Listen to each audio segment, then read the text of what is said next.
सकाळची सुरुवात अशी झाली आहे. सकाळी आंघोळ वगैरे करून तयार झाली. थोडंसं आज गुरुवार होता, आज माझा उपवास आहे. त्यानंतर मस्त अशी देवपूजा केली.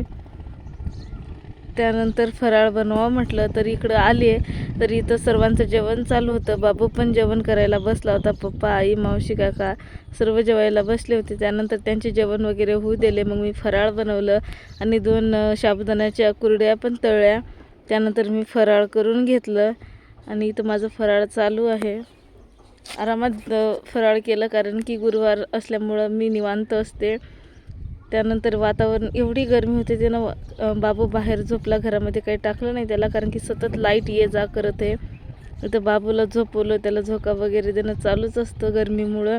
त्यानंतर हे वातावरण लगेच सकाळी खूप आभाळ आलं होतं आणि आता इतकं डेंजर वातावरण झालं. हे बघा, बेकार ऊन तापत आहे. कधी ऊन कधी पाऊस, या वातावरणाचं काही समजत नाही. हे बघा किती मस्त वातावरण दिसतंय. भेटू पुढच्या ब्लॉगमध्ये. तोपर्यंत बाय.